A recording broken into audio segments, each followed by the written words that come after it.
Now, Manya Sudha Murthy ji on old age problems and hospitals. Manya Sudha Murthy. Thank you, sir, for giving me an opportunity to talk about this. Janma Mrityu Jara Vyadhi. There are 4 things which one cannot escape. And old age is part of life. When you grow old, there are many problems which we come across, and these are my few suggestions to the government. I know government has taken care in many ways old people, but my suggestion is that every district in India should have a geriatric ward or geriatric hospital. Part of the department should have geriatrics department should be there, because geriatrics is different than normal medicine department. The doses are different, the food in quantity is different, and they are always accompanied by someone along with them. So the space constraints is also different. In urban area we do have, but by and large geriatric comes under physicians, and in a government hospital it's not possible to separate. So I request that we should design a separate department for that in a district level, so that the rural area people can come to the district area and take advantage of that. When you grow old, you always come with someone to the hospital, so you require additional space there. So when you design an OPD, you require 1:2. That means normal OPD is meant for 40 people for the adults. You require probably the same space for 20 people. They will come with someone. Same way, their waiting period should be reduced, so you should take care of the sitting arrangement. When they are admitted, again the hospital bed should be in such a way that there should be more space because of the attenders. They need attenders. And when you would like to have such arrangement, then government has to train doctors, geriatric specialists, special nurses, helpers and other staff.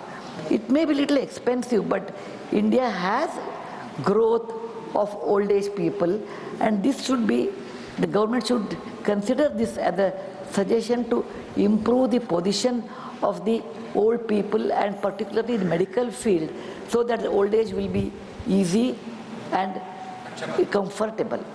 Thank you very much for giving me this time. Dhanyawad. Thank you, Manya Sudha ji. माननीय श्री लक्ष्मीकांत वाजपेयी जी, ई filing centre. माननीय उपसभापति जी, मैं आपके माध्यम से इस विषय को उठाना चाहता हूं। भारत सरकार ने निर्णय किया था कि देश में 7,100 ई फाइलिंग 4400 ई फाइलिंग सेंटर शुरू किए जाएंगे और 7,100 करोड़ रुपए की बजट में घोषणा की थी। उसी क्रम में उत्तर प्रदेश के भीतर भी खुलने थे। मेरठ में एक केंद्र खुला। यूं तो हमारी मांग है हाईकोर्ट बेंच की, वो अब भी रहेगी, लेकिन एक ई फाइलिंग सेंटर खुला था जो वादकारी अपने विषय को रख सकता था। वादकारी का हित सर्वोच्च और सस्ता और सुलभ न्याय, ये हमारा सैद्धांतिक पक्ष है। इसके बाद भी माननीय सर्वोच्च न्यायालय ने 2 निर्णय किए। निर्णय में भी एक शब्द कहे कि आज के 15 दिन के बाद कोई हाइब्रिड सिस्टम से सुनवाई के लिए मना नहीं कर सकता। लेकिन इलाहाबाद हाई कोर्ट ने अभी तक एक बार आदेश जारी किया सुनवाई का, और 8 दिन बाद कैप्टन अबेंस में रख दिया उस आदेश को।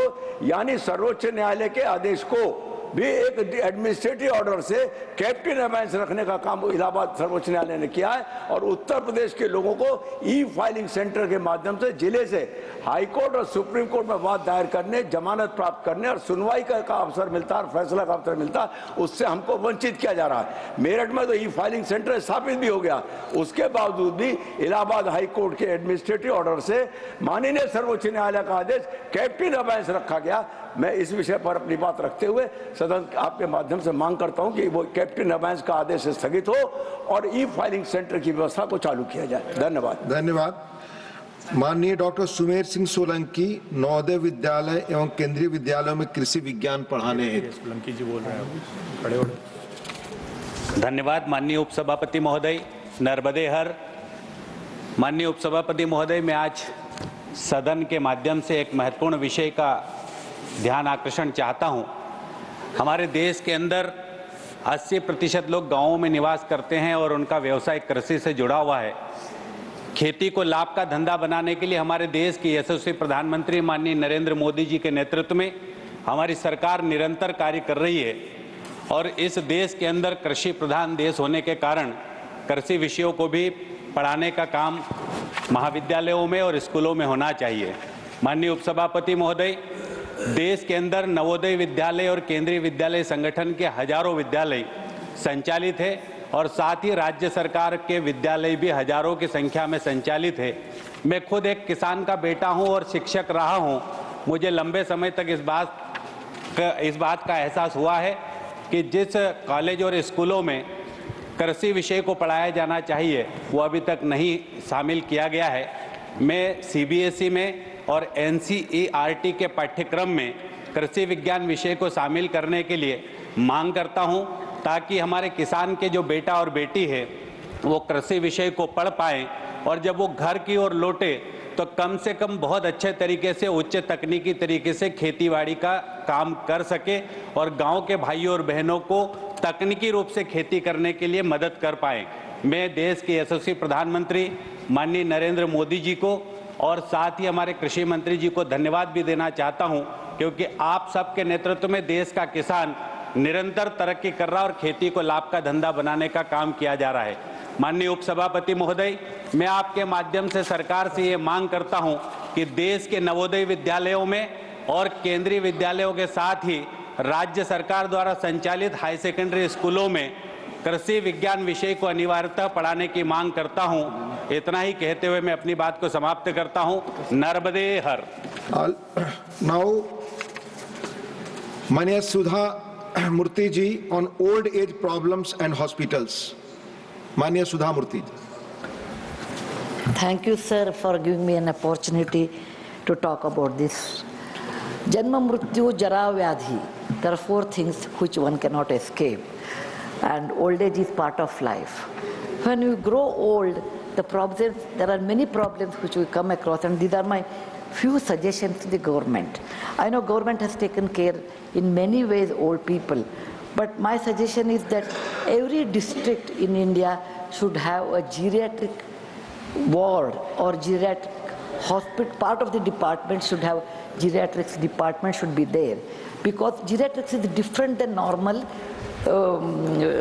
medicine department. The doses are different, the food in quantity is different, and they are always accompanied by someone along with them. So the space constraints is also different. In urban area we do have, but by and large geriatric comes under physicians, and in a government hospital it is not possible to separate. So I request that we should design a separate department for that in a district level, so that the rural area people can come to the district area and take advantage of that. When you grow old, you always come with someone to the hospital, so you require additional space there. So when you design an OPD, you require 1:2. That means normal OPD is meant for 40 people. For the adults, you require probably the same space for 20 people. They will come with someone. Same way, their waiting period should be reduced, so you should take care of the sitting arrangement. When they are admitted, again the hospital bed should be in such a way that there should be more space because of the attenders. They need attenders. And when you would like to have such arrangement, then government has to train doctors, geriatric specialists, special nurses, helpers and other staff. It may be little expensive, but India has growth of old age people, and this should be, the government should consider this as a suggestion to improve the position of the old people, and particularly in the medical field, so that the old age will be easy and comfortable. Thank you very much for giving me this time. Dhanyawad. Thank you, माननीय सुधा जी। माननीय श्री लक्ष्मीकांत वाजपेयी जी, ई filing centre. माननीय उपसभापति जी, मैं आपके माध्यम से इस विषय को उठाना चाहता हूं। भारत सरकार ने निर्णय किया था कि देश में 7,100 ई फाइलिंग 4400 ई फाइलिंग सेंटर शुरू किए जाएंगे और 7,100 करोड़ रुपए की बजट में घोषणा की थी। उसी क्रम में उत्तर प्रदेश के भीतर भी खुलने थे। मेरठ में एक केंद्र खुला यूं तो हमारी मांग है हाईकोर्ट बेंच की, वो अब भी रहेगी, लेकिन एक ई फाइलिंग सेंटर खुला था जो वादकारी अपने विषय को रख सकता था। वादकारी का हित सर्वोच्च और सस्ता और सुलभ न्याय, ये हमारा सैद्धांतिक पक्ष है। इसके बाद भी माननीय सर्वोच्च न्यायालय ने 2 निर्णय किए। निर्णय में भी एक शब्द कहे कि आज के 15 दिन के बाद कोई हाइब्रिड सिस्टम से सुनवाई के लिए मना नहीं कर सकता।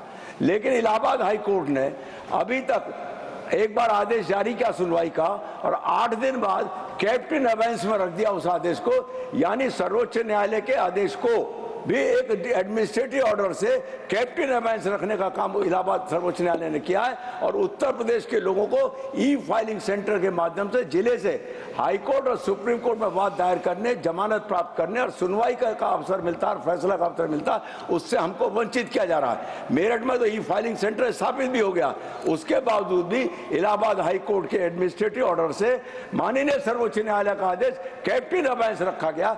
मैं इस विषय पर अपनी बात रखते हुए सदन आपके माध्यम से मांग करता हूं कि वो कैप्टन अबेंस का आदेश स्थगित हो और ई फाइलिंग सेंटर की व्यवस्था को चालू किया जाए। धन्यवाद। धन्यवाद। माननीय डॉक्टर सुमेर सिंह सोलंकी नवोदय विद्यालय एवं केंद्रीय विद्यालयों में कृषि विज्ञान पढ़ाने हेतु। सोलंकी जी बोल रहे हैं, खड़े हो।